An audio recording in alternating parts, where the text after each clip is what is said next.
there will be a recording of this session put up online tomorrow. So you can watch it later, and we'll also share it out to other people. Okay, so thank you very much for joining us this evening. We have a number of people in the chat room tonight, and we have 3 facilitators throughout the evening. Myself, I am Jordana Caputo from the Community Media Training Organisation. And the session tonight is Lining Up Your Ducks, Project Management with Julie Spencer, presented in partnership with TECHNORAMA. And we also have, of course, TECHNORAMA President John Maisels on the line as well. He'll be looking at your chats as you put them in. So if you've got any questions as you go along, feel free to put them into the chat box or put them into the Q&A. And John will be collating them. There he is on the screen, collating them for you so they can be answered. So we'd really, really welcome questions throughout the night. Julie is very experienced and would love to tell you, would love to answer your questions. So just to give a shout out to the people in the room tonight, we have so far Annette from 5GTR FM in Mount Gambier, South Australia. We've got Ray from Life FM in Bendigo. We've got Philippa from 3RRR FM in Melbourne, and we've got Cole from Highland FM 107.1 in Bowral, New South Wales. So welcome, welcome, welcome. I'm really glad that you could join us this evening. So just to tell you a little bit about Julie before we kick off, I'm going to give a bit of an introduction, but I thought I'd just let you know, in terms of the Community Media Training Organisation, we have a very exciting offer at the moment for our Tech Blitz. If you want to just flick through to the next screen, Julie, it'll pop up. Our Tech Blitz is a really amazing opportunity for stations to have all those things on the screen done at their station. So fixing any faults, cleaning out your consoles, getting everything lined up, training your techs a little bit, learning some new skills and making people happy. So at the moment we have 2 Tech Blitzes on offer. If you think you might be interested in that, head to the CMTO website, cmto.org.au, and put in an expression of interest. If you want some more information, give us a call or send us an email, cmto.org.au or info@cmto.org.au. We'd really love to see some more expressions of interest come in for that Tech Blitz. It's a really great thing to have happening at your station. So have a little bit of a read of that and see if it's something you'd be interested in. All right, so to get into tonight, we have the wonderful Julie Spencer with us this evening. She is a senior broadcasting engineer with an impressive range of career credits, a hands-on transmission specialist and project manager. Julie started her community radio involvement with a station in Canberra, her hometown, and connected with the CBAA during her first role at the Australian Broadcasting Authority. So that goes back. She also facilitated introduction of community broadcasting legislation and was involved in the project planning for digital television. As engineering master at SBS, Julie built the new DAB system, assisted with the upgrade and fit out of the new studios, and ran the transmission team. She currently works for Geoscience Australia, where she built 2 9-metre satellite tracking antennas. Julie has formal qualifications in project management and as a practitioner and trainer, and she's already participated in TECHNORAMA training activities.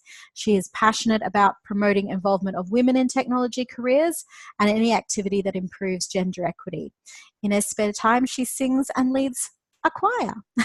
So Julie, welcome tonight. We are so privileged to have you on the line, and I'm just going to pass over to you so to much, take Geordie. the rest of the evening. Thank you. That's great. Thanks very much, Geordie. And hello to everyone. Welcome. It's really great to have you all with us. If you do want to pop a question onto the Q&A at any stage, please feel free. I'll try and answer those as I go, as they pop up. Otherwise, I think it's worth just having a look at what we're going to cover tonight. Now, realising that an hour is really not a long time. You know, project management training can take days, months, years. There's quite a lot in it. But today we're going to have a quick look at defining a project. So one of the things that often trips people up is trying to apply project management methodology to things that are actually not projects, or being able to really clearly define what is in your project and what is not in your project. So that's part of what we're going to go through. We'll really, really briefly just touch on the fact that there are multiple methodologies. I'm happy to answer questions on those if people have a particular interest, but it's highly theoretical. So most people, it's not highly, it's not a high focus area. So please ask me if you want me to go into those in further detail. Otherwise, we go through making sure we know why we're doing it, why we do project management, what are the roles and responsibilities in planning a project, how we plan it, how we manage it, how we execute it, and then how we wash up or report on it afterwards. Just to give you an idea, what we're doing tonight really is a very, very quick overview. These are some of the other things that we'll be looking at in what could be a day course or a bit longer. So actually looking at how we define requirements. Now, defining requirements can be a whole series of units in a systems engineering degree. So it can be very complex, but it's really important that we really understand the details of what we're trying to achieve and what that's going to look like when we do. Scheduling is the thing most people think of when they think of project management. And while it is really important, and while you spend a lot of your time looking at it, if you haven't got all the other things right, then your schedule will never work. Resource management, so what you need to have both in financial and people terms in order to achieve the project outcomes. Quality management is another area that's often forgotten, and quality is not about we did a quality job or we didn't do a quality job. Quality is much more about what's the tolerance. So in engineering and technical terms, we tend to say, what's the tolerance? Are you building an aircraft or are you building, a toy car? Because if they break down, there's a whole different set of consequences. Therefore, you'll have different levels of quality required.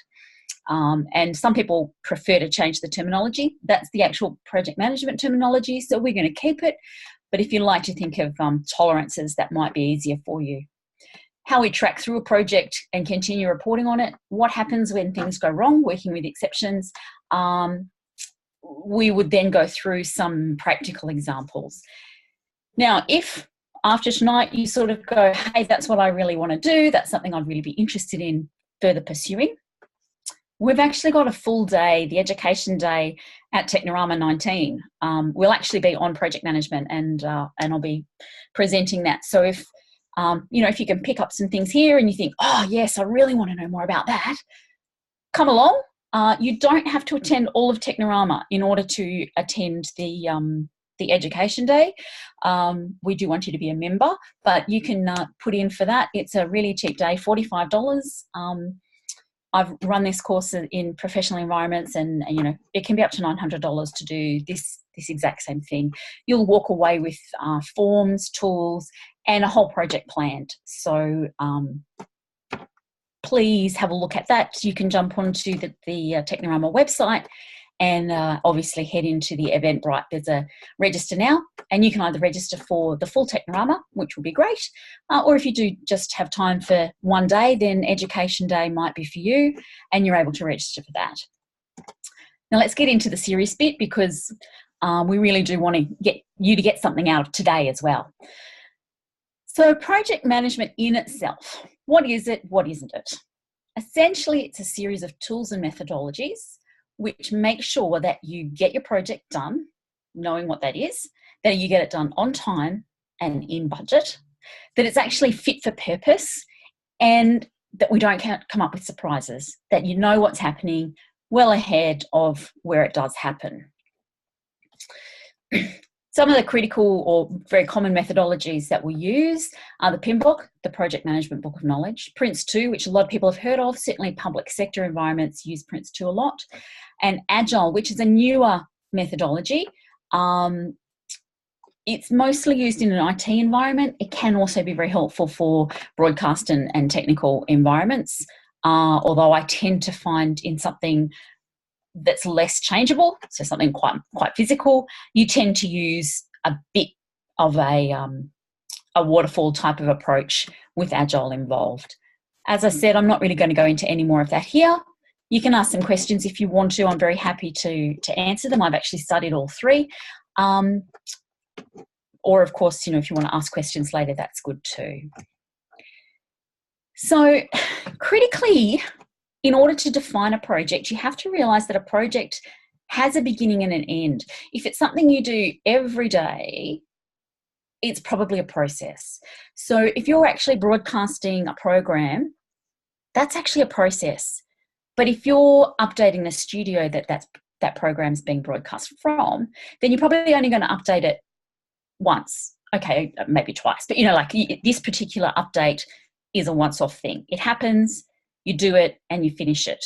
Now, you might do another update, you might, but the big difference between a project and a process is really about, does it have a defined beginning? Does it have a defined end? Can you tell me what you've achieved from this project? So does it have defined benefits, outcomes, and outputs? And they're actually all three different things. Again, we don't have time to go into those today, but they are quite distinct differences between what we think the benefits are compared to what the outcomes are, which is sort of the overarching results, compared to the outputs, which are like the exact tasks that you're going to do. It also has a defined set of resources. Now, resources we sometimes think of purely in one term or another. So some people will automatically think of human resources, and some people will automatically think of financial resources. Some people will think of actual consumables or equipment. Resources in project management means all of these. And often what you'll find is there's a balance between what you can get done, the cost that you need to do that within, and the quality that you can do that to. They're the very standard things that a project manager will be balancing the whole time. And if you don't have someone who's responsible for actually making the project work, then it's not a project either. It maybe should be a project, but if you haven't actually got someone watching and driving that, and that can still be the technical person. Like I've often been a technical project manager where I take the engineering lead as well as the project management lead. You can do that, but you still need to very clearly know who the project manager is, whether they're the same as the technical manager or not. So what would be a project? So something like organising the TECHNORAMA event, which we're in the process of doing right now, that is in fact a project. We know when TECHNORAMA is going to start. We know when it's going to finish.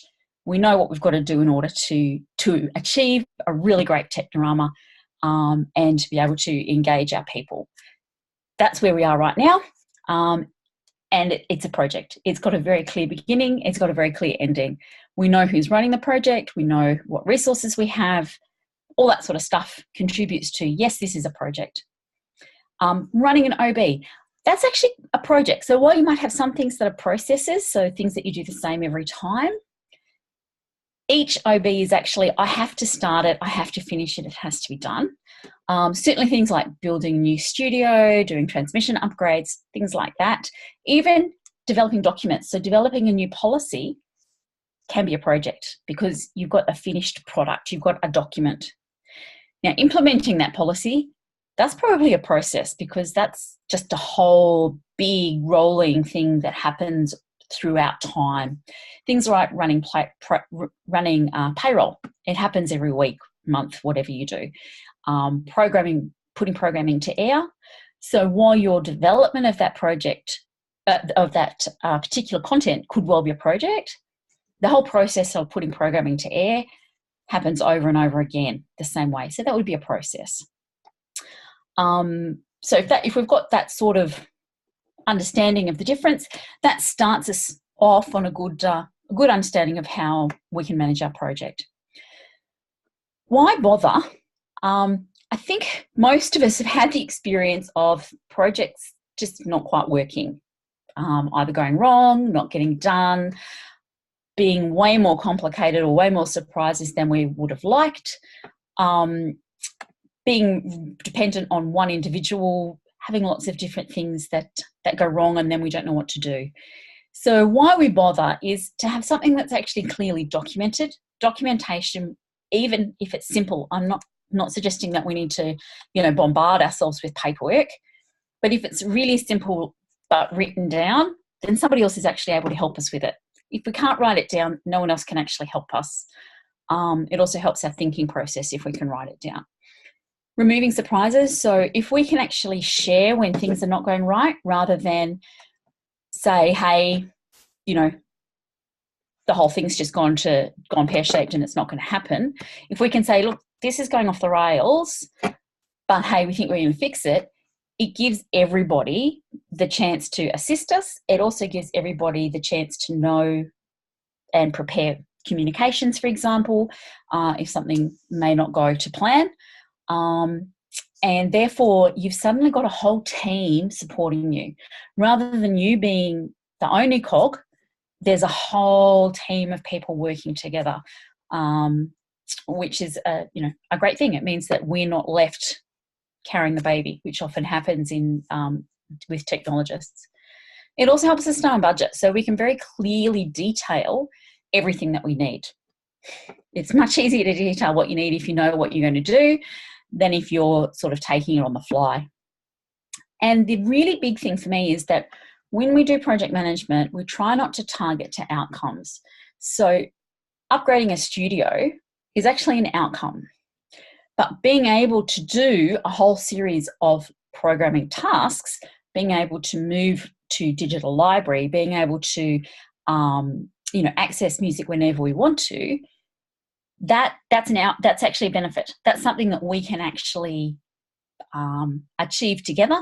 Now, there's going to be outcomes that are required to do that, but the benefit is how we actually have a better business, have happier customers or stakeholders, how we can actually work better together. They're all actual benefits. So one of the other things, we don't want to make this a massive ad, but I think it's really important to know that if you do want to come along to TECHNORAMA, then we do have the Represent Bursary.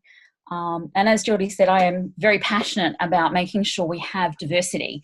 I'm personally very focused on gender diversity because that's something that's very close to my heart, but at the same time, very focused on diversity of people from different backgrounds, people from different age groups, all sorts of different diversity measures. And so one of the great things that TECHNORAMA is able to do is to put forward a bursary. We're actually able to cover therefore the registration and the travel and a few other bits and pieces. So if you are interested or anyone from your station could benefit from it, just be aware that nominations are closing next week. Jump on in, let us know, and hopefully we'll be able to help you get to TECHNORAMA. Hey, guess what, Julie? 29th of March is this week. No, is it? Yes, it is. This Friday. Oh my gosh. Thank you, John. So you've got even less time. Sorry, people. Less time. This Friday, we need to know. It's our bit of project management. Exactly. That's the project manager not even knowing what week she's in. That's how it works sometimes. And at the same time, we have the TECHNORAMA Awards. I'm sure you're all familiar with the TECHNORAMA Awards. Now, you do actually get 2 extra days to do that. That closes Sunday rather than Friday.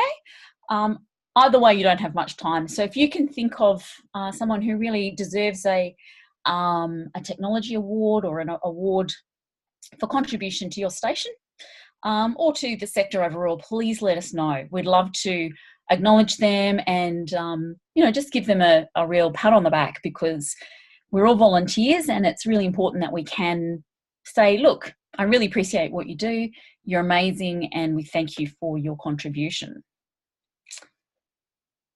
Is there anything else you want to add in there, John, that I've mixed up or forgotten? No, I was just going to say, we'll come back and tell you more about this a little later. Don't worry about it now. Just thought you ought to know before you run away. These 2 things and more we'll be finishing this week. So when we get to the end of Julie's session, we'll just tell you about a couple of other dates that you need to know. Great. Thanks, John. So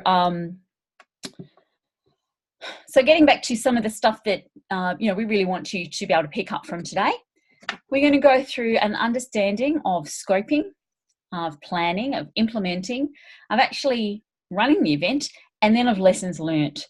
So the SOPs and processes we probably won't do a lot of today, but the concept is if you're going to run these things over and over. So for example, we run TECHNORAMA fairly regularly. I think it's in its 11th year this year, something like that, isn't it, John? Something like that.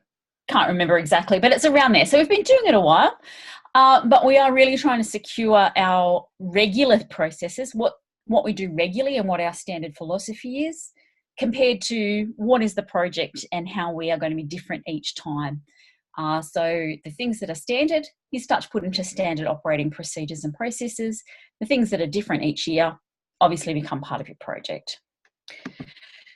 So what is the scoping? Scoping is part of what's technically called the initiation phase. It's where you sit down and go, so we need to do this thing. What is it? What is it going to look like? What are its benefits? How's it going to work? What do we really want to achieve? So it's quite a big picture part of the project. Nothing's really in place yet. Nothing's really worked out. You're trying to figure out what it is that you want to do. It's really important, and this is what people miss often, it's really important at this stage to set up your governance structures. Now, every time people hear about structures and project management and things like that, it's like, oh my God, that's so much work. It can be, and it can be a stupid amount of work for what you're trying to achieve, but that means that you're overcooking the processes that are associated. Project management in itself can be as simple as writing an email once a week to tell people where you're up to. You know, it can be as simple as saying, this is what we're going to do by when. That's, you know, you don't have to have huge amounts of paperwork, but you do have to have the key elements. So the governance structure is who's going to do the project, who's going to report on the project, who's going to approve the project, and what happens when things go wrong. Because let me assure you, even in the best managed projects, things go wrong. So we've just got to figure out those things ahead of things actually going wrong and everyone turning into, well, scrambling little mice, really. They just run frantically around and it doesn't achieve anything much. So we're much better if we know what our structures are before we actually hit problems. Planning is when it starts to get a bit more formal. This is when we really define what we need and what the requirements are. So do we need a new studio? Great, we need a new studio. Fantastic. What size mixing desk do we need? What sort of, is it going to be a multi-channel studio? Are we going to send it out to digital and to, a recording? Are we going to send it? What do we actually need in detail for this to look like? And the other thing here, which I mentioned, is we need to understand then what do we need to do that? What are the products or units of work or tasks? So products are the things that you will actually, the work units. Tasks are at the next level down, which is what can I get somebody to do? Once you've defined all of that, it's only at that stage that you need to sit down and go, okay, how do I get there? So a lot of people will head straight for schedule. And if you don't really know what you're trying to achieve, then you're going to end up with a mess. So it's really important to do those things first, and then you can start on your work breakdown structure. The work breakdown structure we often miss as well. It's actually just listing the tasks, just listing the things that we need to do. Then you can start putting them in order. Then you can start putting dates around them. Then you can start figuring out how big the task is, how many people need to do it, what their skill sets are, when you need things done by. And often when you do the schedule part, you'll actually do an up and a down schedule. In other words, you'll say, how long do I need to get there? And then often someone will push back, or you'll be given a deadline up front that says, well, actually you have to get here by X date. It's at this stage you can start planning your resources. Now you might have them first as well. Some people will have things that are fixed. They're called constraints. You'll have some constraints in your projects as well. Your initiation document or your project plan is the first document you put together. And as I said, it can be a one-pager. It doesn't have to be huge, but I think it's really important, and I've seen projects go off the rails when somebody changes the goalposts. I don't know if you've had that experience, but somebody changes the goalposts and doesn't tell anyone. If you've got this document, then you're able to go back and say, but we agreed to do this. If you want to change it, okay, that's fine. But that goes through a change management process. You don't just pretend that it never happened. So this is about keeping people transparent, keeping people honest, keeping everyone on the same page, and being really clear about what we've all agreed to do.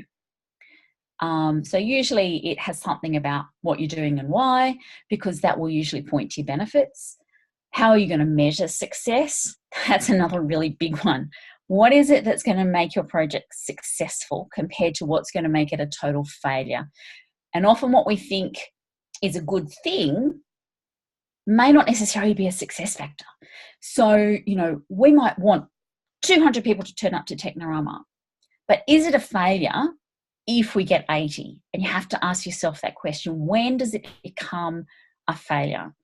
And that's how you measure your success. Now, if we get 200, then fantastic. That's just absolutely brilliant. Let's have a celebration.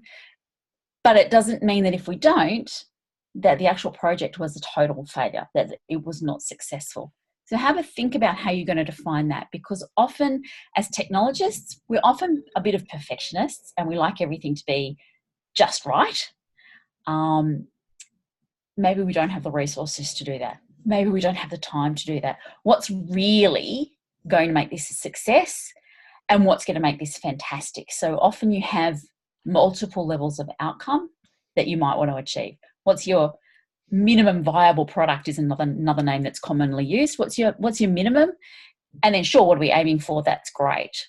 But you don't want people to think that you failed if in fact the project is successful, but maybe didn't get quite the outcomes that would have been ideal. Once you've done all that, you can start looking at what's dependent on each other. So you'll find one task is often dependent on another task. If you haven't actually purchased your equipment, you can't install your equipment. But if you haven't decided what your equipment is or what your procurement process is, then you can't purchase the equipment. So you sit down and you look at what's dependent on each other. And what that will do is once something does go wrong or you need to move to a contingency, then you can see how it affects everything else in the chain. It's not just a one-off thing that then you forget all the other events.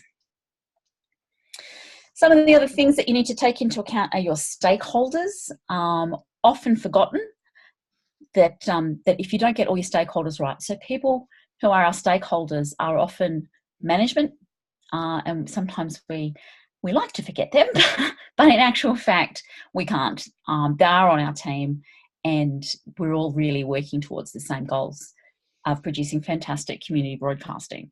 So who are your stakeholders? Yes, your listeners are absolutely 100% your stakeholders, but you might actually find some of your vendors become your stakeholders. You might actually find that they're stakeholders you haven't really thought about. Maybe the CBF is a stakeholder. So who are the stakeholders and how are you going to keep them in the loop? How are you going to manage their expectations is a really big deal. Managing risks, there's lots and lots of risks. And these days, we have a whole lot of legislated things that we need to do as well as things that are really important technically. So we know, for example, that everyone is responsible for work health and safety now. So we really need to have documented how we're going to manage that. Because if something does go wrong, the first thing you're going to be asked for is where's your risk assessment? And while that can be a pain and not something we like to think about, everyone's sensible and everyone knows what to do, particularly if you're working with volunteers. Everyone doesn't have the same sense and everyone doesn't know what to do, and you'd be surprised what people do because they think it's a good idea, or they didn't know that it was a problem. So we need to look at our risks. We also need to look at risks that's sort of legislated and we kind of have to, but it's really good to also know, look, if I pull that plug out, or if I take that particular piece of equipment down, what's going to be the effect on the studio? What's going to be the effect on my transmission? What's going to be the effect on the actual output of the station? So sometimes it's really good to have things that go, oh, don't push this button. How am I going to stop people who may not be as aware that that big red button is not a good one to push? How do I make sure that happens? And you might want to put a cover over it. You might want to mitigate that in some way, put a sign on it. So that's all about risk mitigation. And that's a really important part of actually managing a project and making sure that, those things that are going to take you off air don't actually happen. Governance we've already talked about. There's always some form of project board. Now that might be one person, it might be a lot of people. Different methodologies sort of suggest and require different structures. Happy to answer questions on that. The schedule then is simply the timing that once you've got all of this stuff together, you can do your schedule and you can do your budget. That's the stuff most people are more familiar with. So feel free to ask questions, but I'm going to basically skip over those for now. Implementing is about the doing, but it's not just the doing. Often, particularly as technologists, we like to go, hey, let's get in and get on the tools and go and make it work. But if you don't tell people what's going on, if you don't track against your program and your schedule, then one, you may not know when things are going wrong before they actually do. And two, nobody else is going to know. So tracking is really critical to knowing and making sure that that you are actually following your plan and that you're continuing to follow it all the way through implementation. Implementation can take a really long time. It depends how big your project is, and it can have lots and lots of facets. So, you know, if you're setting up a purchasing structure or a purchasing process, that might happen way before you actually ever get on the tools. Or, depending on your project, you may choose to build a bit and then buy some more, build a bit and buy some more. But if you don't have that planned out, then you're going to get stuck with lead times. You're going to get stuck with things that, you know, aren't in country or that you can't get, or, you know, all sorts of stuff. So tracking is also really about reporting.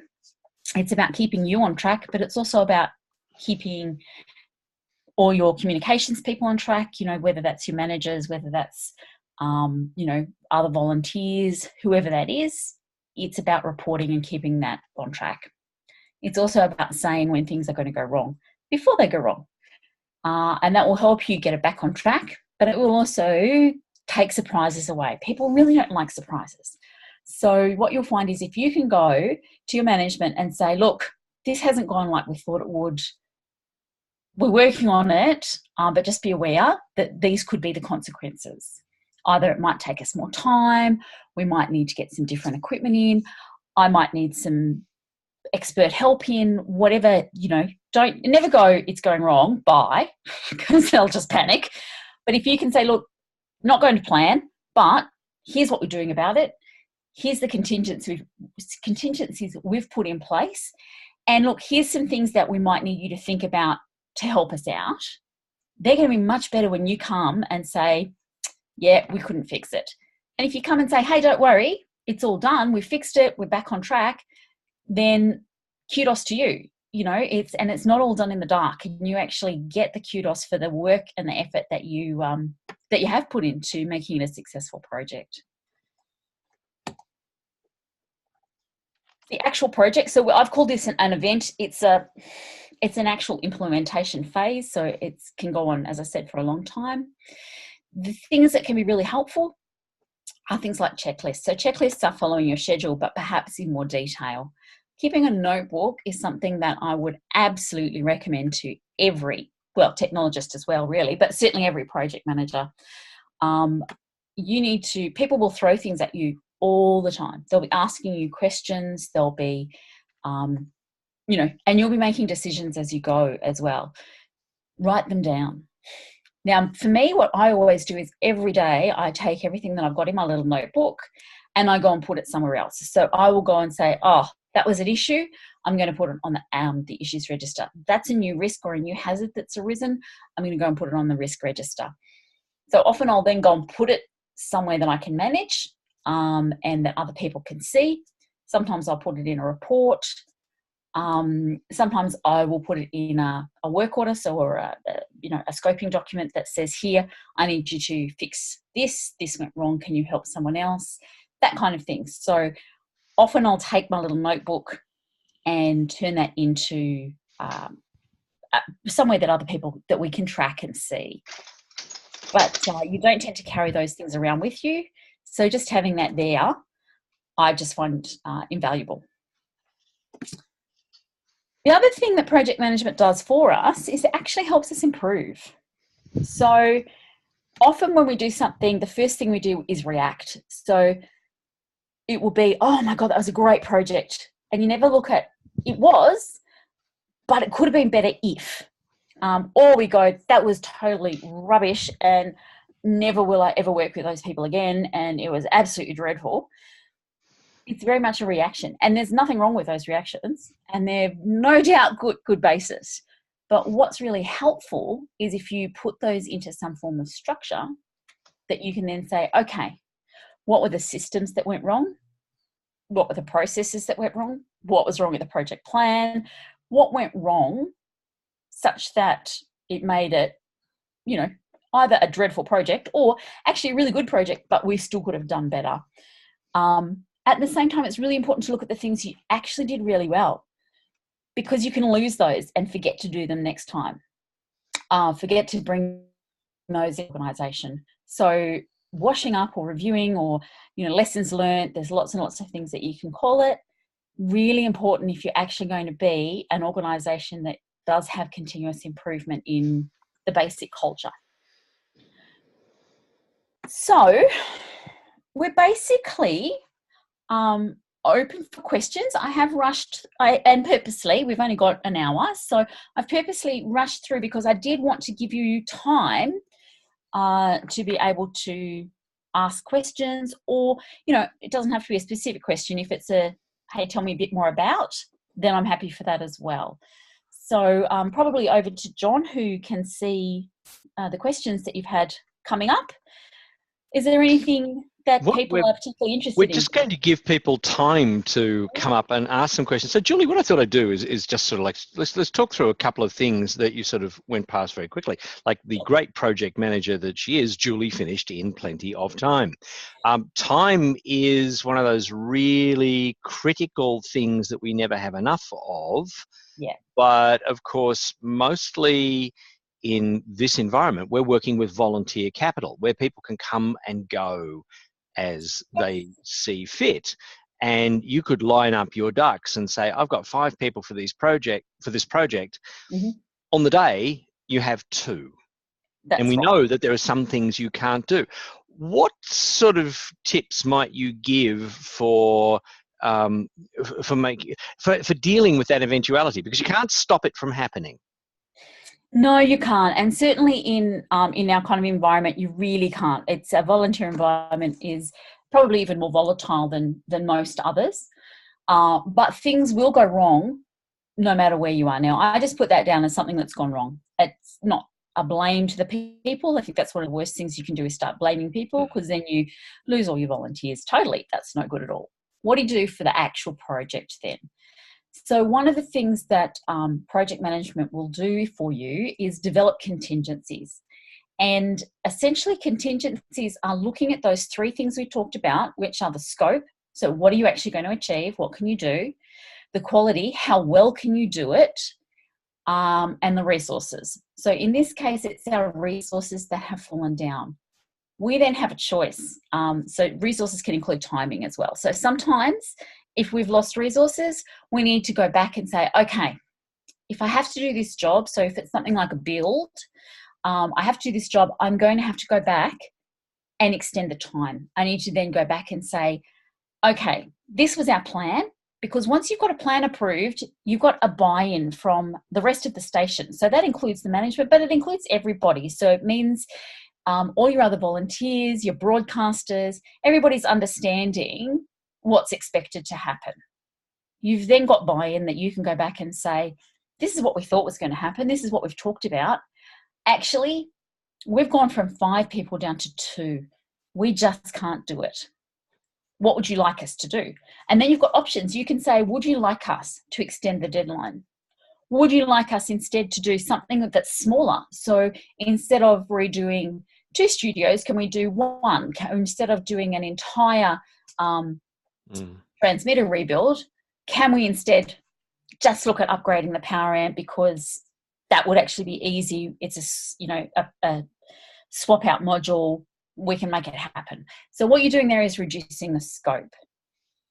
Or you can say, can we reduce the quality? And in some cases, as I said, it's not about saying, oh, then we did a really bad job, because I think technologists, being perfectionists, especially in the area of technology, we would tend to be down on ourselves in that case. So remember, quality is about tolerance. It's about fitness for purpose.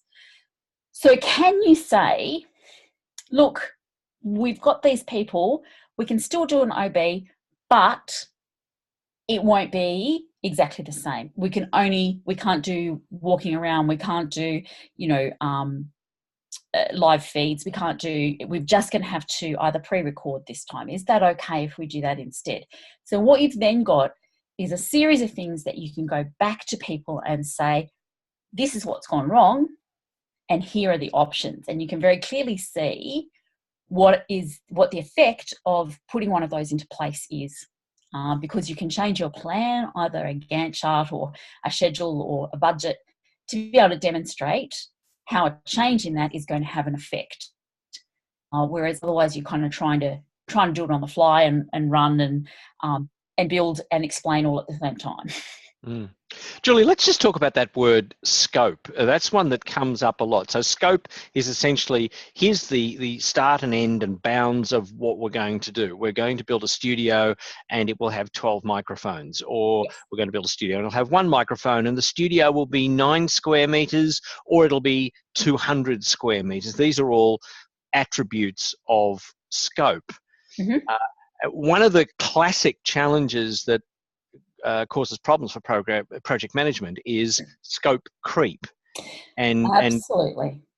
Certainly we hear about that on building projects, because the word I never ever want to hear somebody say on a building project is, oh, that'll be a variation, we'll just go and cost it for you. Mm-hmm. Oh yeah.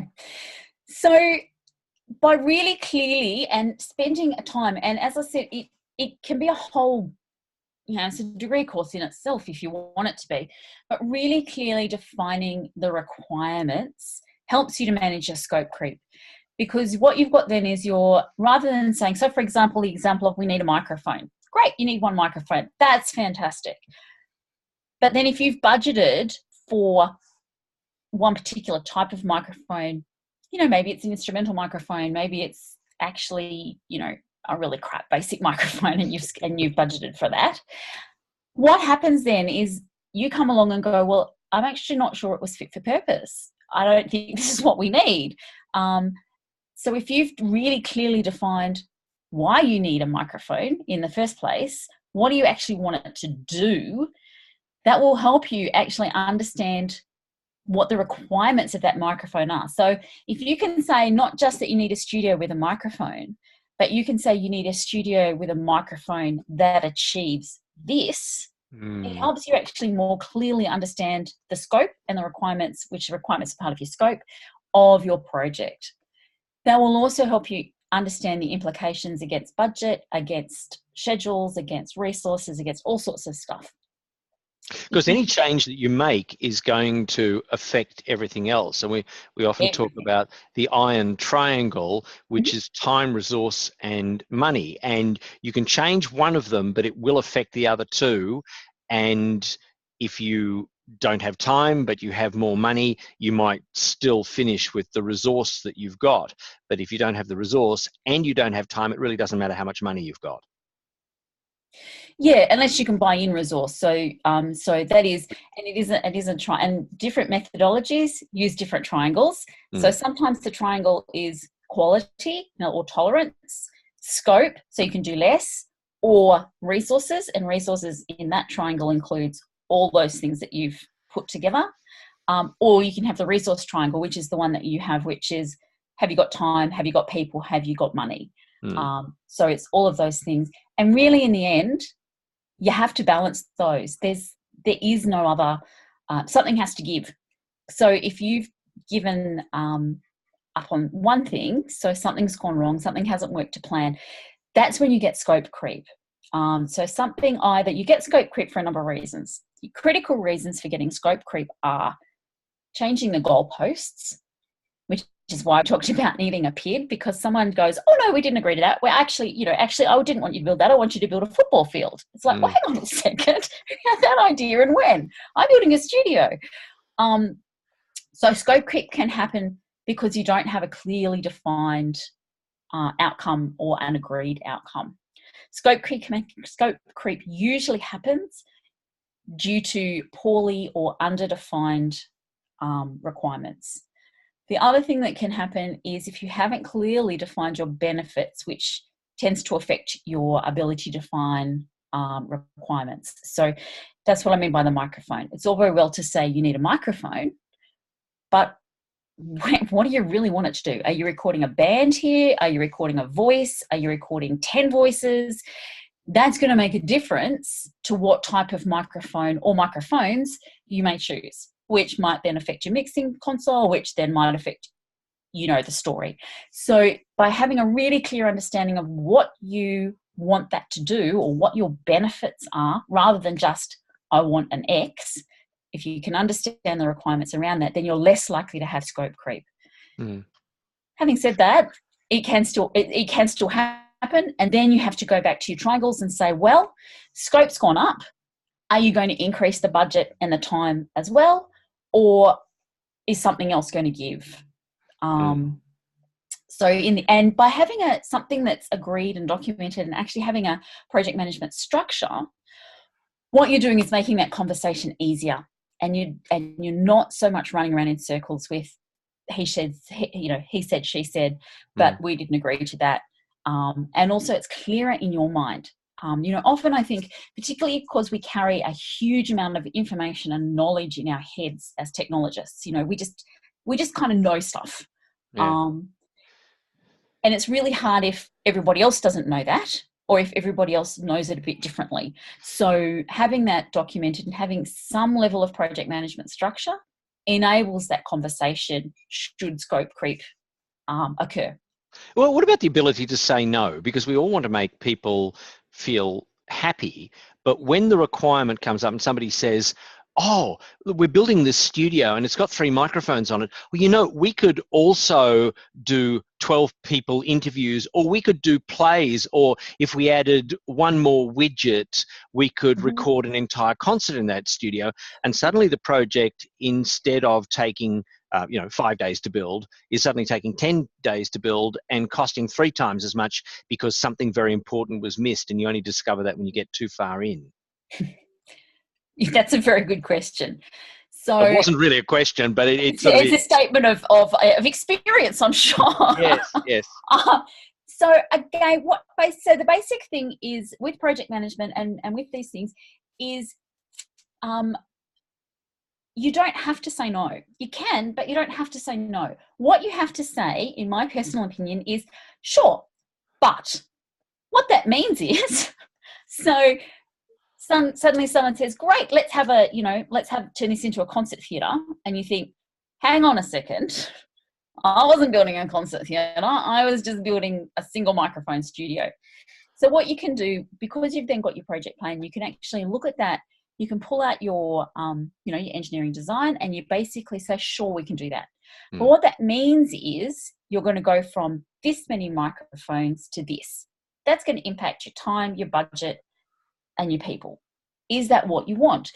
And what that's called a change management process, or a configuration management process. It depends on whether you're doing project management or systems engineering. Everything that structures projects has that kind of structure somewhere along the way. So in project management terms, we call it change management, and it means that there must be a process, and that's part of your governance structure. There must be a process for agreeing changes. So you can't just go, well, Joe really wants it to be a 5 microphone studio now, so we just have to do that. It's like, well, hang on. Who's Joe? What's the project board say? Now, if Joe is on the project board and we all agree that, yes, this is what we want to do, then you've actually got a new project plan. You've got a new budget. You've got a new timeline. You've got a new set of benefits and scopes and outcomes, and you can do that. So the project management is not there to say no. Project's there to say sure, but. It enables you to say no because it's not in the project plan, but project management doesn't constrict you to following that plan. It enables you, it gives you a whole change management process to say, we can do it, but here's the consequences of doing it. Here's what we need in order to be able to do that and to have that conversation. So yes, it is possible. So project management is really not there to, to confine you. So if it's agreed that you really want to make that change, sure, go for it. Go make it. I really like the concept of sure, but. Now, a couple of things that have just come from our our participants today. So firstly from Ray, who said, look, I don't have any questions for now, but certainly watch the recording again. Yeah, what a great thing. When you watch it again, you'll see us saying you were going to watch it again. That way you'll know that you were going to, okay. But the biggest takeaway that he says is to document events in a common place so others can see what happened, even he's not there to explain it, which is a really good thing, which sort of leads on to a discussion of some of the tools that you might use. And indeed, we, TECHNORAMA, have been going through this, and we're just about to change our platform to a far more collaborative tool set for exactly that reason. Yeah, that's right, John. And I mean, all these things, and certainly in the education day, we'll have time to go through in some detail some of the tools that we use. But essentially, there's a number of types of tools fairly readily available to not-for-profit community stations. The one that we're looking to move towards is Microsoft 365. It's actually free, for use for community broadcasters or for not-for-profits. What it actually does is it provides us the Microsoft suite. And one of the things that is in that is called Microsoft Planner. That's very much, I don't know if anyone's used it. It's like Jira or Trello, or there's a number of other agile tools. It's an agile tool. And what it does is essentially lists a whole series of tasks for us and enables us to palm those out, say, hey, John, you've got this to do by X, Y date. Julie, you've got this to do by this date. And it will actually enable you to track how you're going against that and to mark when it's finished, to track how you went against your baseline and things like that. Obviously, the staple of all project managers is something like Microsoft Project or Projector that we've been using up to date. Depending on the sophistication of that particular tool, it will either do Gantt charts and PERT charts for you, which is really about relationship management within a project. So what is dependent on what leads on from what? And if I move this or change this, how's that going to affect everything else down the track? You can easily track critical paths that way. You can track a critical path through agile tools as well. So there's a bunch of different tools. In the end, nothing beats actually being able to write a basic project plan, because none of those things capture your stakeholders, none of those things capture your actual scope, none of those things capture your product plan. In other words, what are you actually going to do? What are you going to produce? None of those things capture your benefits. So you still, even with all those tools, and those tools are mostly about helping you track a project and plan the schedule, you have to have done all the other stuff first in order to be able to get a really good plan. So nothing beats a bit of paper or a Word document or something like that. But then when you're actually doing the activities and the actions, there's a whole heap of tools that help you, and they particularly help you where, like us at TECHNORAMA, we're all over Australia and we're trying to work together from, vastly different parts of the country at least, but it wouldn't matter if we're in vastly different parts of the world, which we sometimes are. So by the time we get to the 2nd of May, we'll be able to show all the attendees some of the tools that we have been using. And certainly the gold standard is Microsoft Project, and that can be horrendously expensive, but also through organizations like Connecting Up, it might be perfectly attainable and perfectly affordable for community radio use. And indeed, with some of the tools, some of the free tools that we've tried, they've been significantly more complex and significantly less effective than Microsoft Project.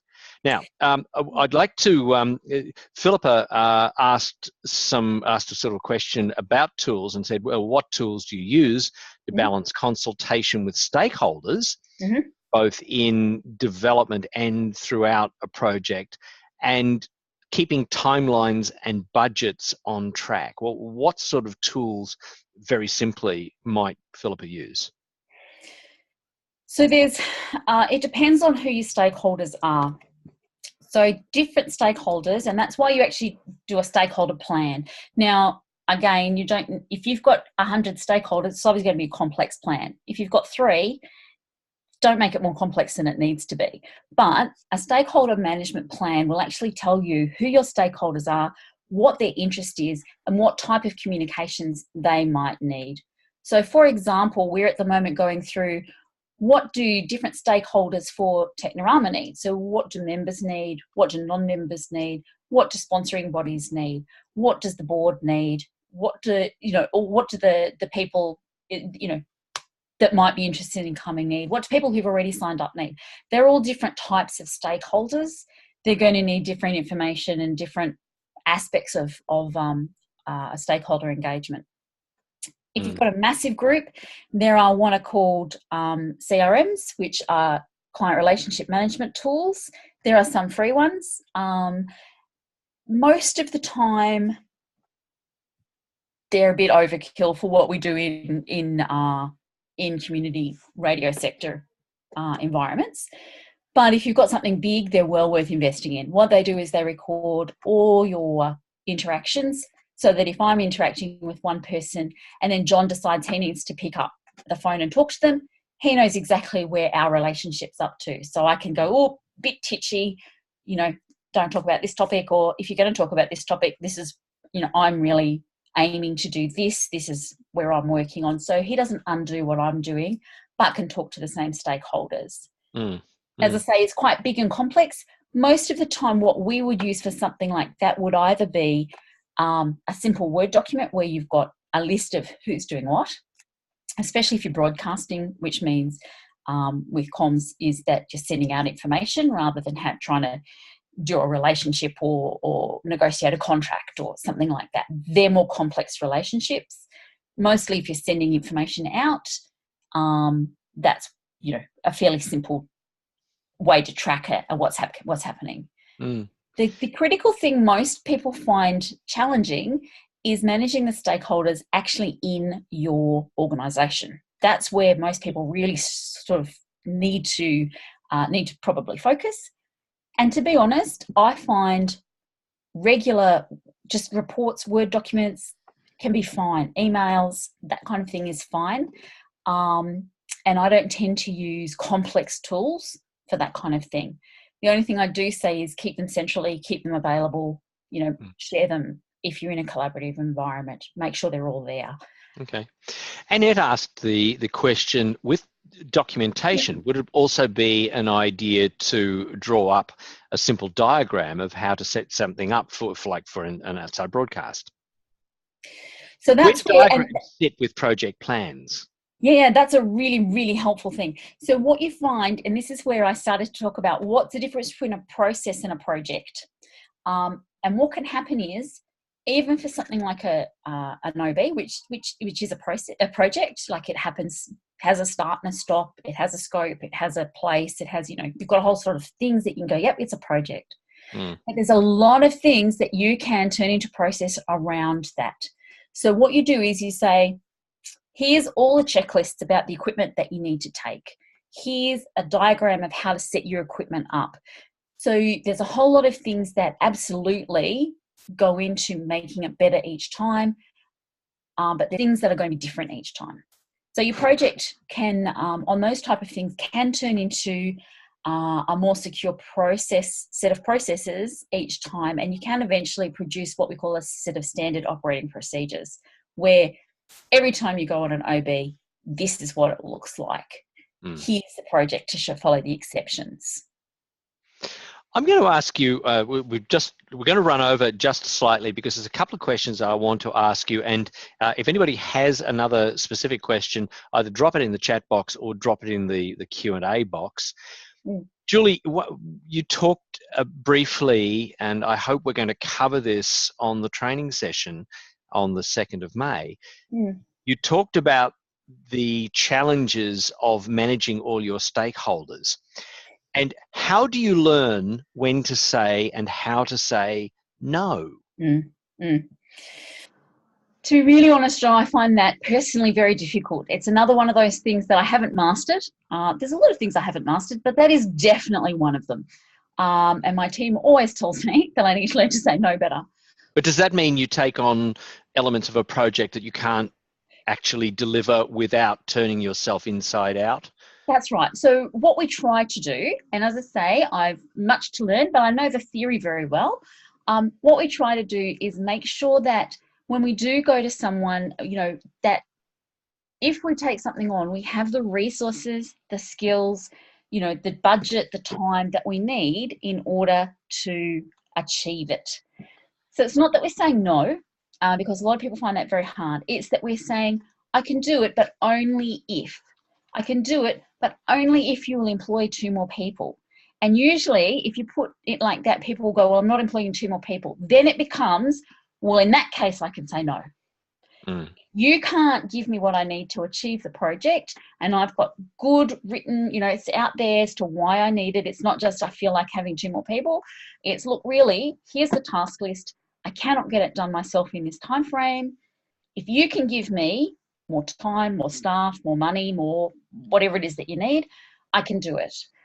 But if you can't say yes to that, then I can't say yes to the project. And that's how you start to push back and not be seen to be either unreasonable, but also I think it makes it easier for people who do want the absolute best for their station and do want to make everything amazing and perfect and just don't have the time to do it. What about the fear of not being loved? Because a lot of people won't say no because they fear that by saying no, something is going to be taken away from them, or people won't like them because they said no, whether the reason is good or not. Yeah, absolutely.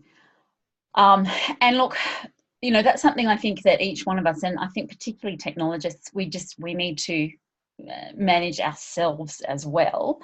But I think, again, by having something written out where you can actually see how long it's going to take you, because I know that for me and for many people that I work with, you think, yeah, I can add that.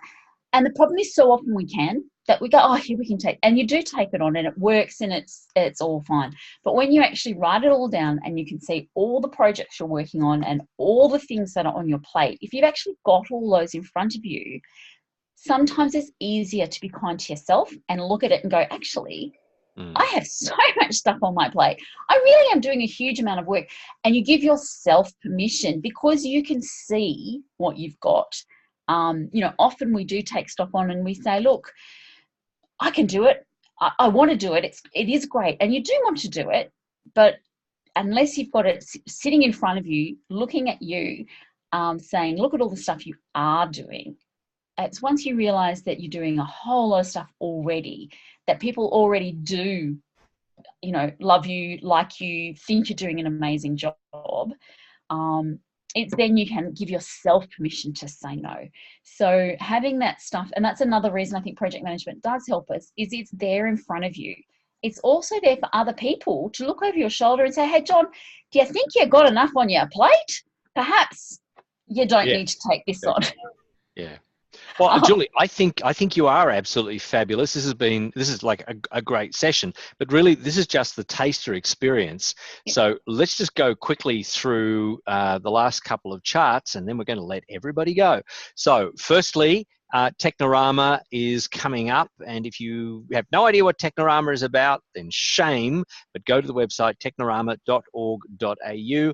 So on our education day, which is the Friday before TECHNORAMA really kicks off, this year it's about project management, and we're offering 15 very lucky people the opportunity to come and do the class for $45 instead of about $900. So like, this is 5% of the cost. It's really great value.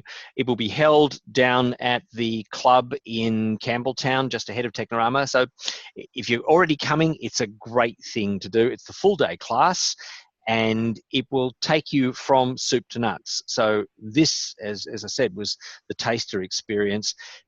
The day is going to be about how to make project management work for you, and we'll go through some real live cases. And indeed, we are applying formal project management principles to running TECHNORAMA this year. And one of the great outcomes from that is that we're going to come out with the run book that we've never had, so that next year we don't have to invent quite as many things. So to get on board with that, you can register through the TECHNORAMA website.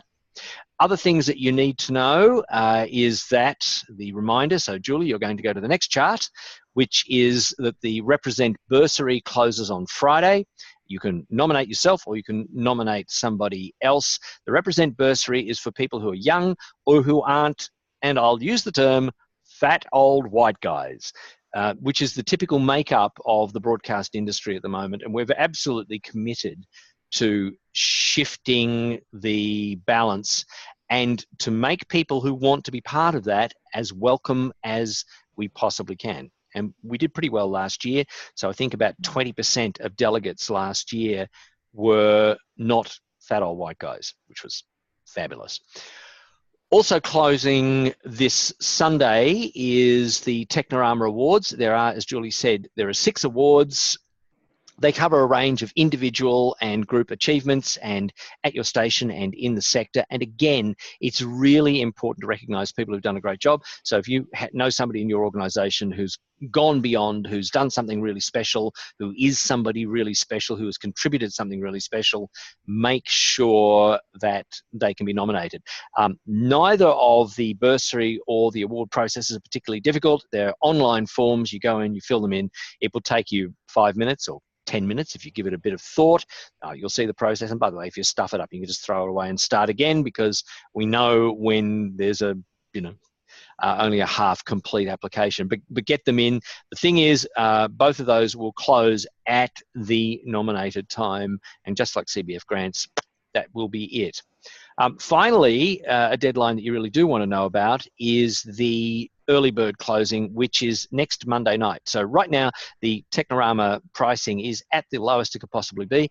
It starts at $105 if you're a member and you're coming for the whole thing. And by the way, what do you get for $105? Well, you not only get a day and a half, actually you get 2 days, because we start with the opening function, then we go through the full day on Saturday, and we have half a day on the Sunday. So it's designed so you don't have to take time off from work or be away from family too much. And if you want to, you can even just sort of come and stay for one night in the hotel, or drive down every day. We don't mind. We'll do what we can. On the Saturday, absolutely all the food you can possibly eat is included in that. And when I say all the food you can possibly eat, the Star Buffet at the Campbelltown RSL is just amazing. Nobody goes away hungry. The Saturday night is the buffet, the dinner, the wine, the quiz show, and the awards all wrapped up. You have a great time. So there it is. Right now, $105 if you're a member, which only costs $10, and you register before Tuesday night. So that's it. So, Julie, you go to the next chart. Oh, didn't realise there was one more. Oh. It's the big finish. Thank you, everybody, for coming. Tell your friends. This will be available for download and replay in a day or 2. So for everybody who missed it, it'll be there. If you can't find the link on the CMTO site, you can go to TECHNORAMA, and there's a page there that shows all the webinars that we've run. And our next webinar coming up, I have just forgotten. It's gone straight out of my head. Who is a bozo? However, is that our panel discussion, John? No, that's in. We're going to have a really great panel discussion in I can't wait for that one. Yeah, We're that'll going to be. try and fool John and some of the other experts. Stump the chumps. That will be up on the TECHNORAMA site, but this is basically the last Tuesday of every month, or as advertised on the website. So, tell your friends, come along and join. Julie, thank you so much. You are very welcome. I look forward to seeing you at TECHNORAMA. Absolutely. We'll be there, and folks, we're really approachable. We just love answering questions. We can't help ourselves. So on behalf of Jordana Caputo at the CMTO and Julie Spencer, John Mazels, President of TECHNORAMA, saying thanks very much. Thank you. Good night.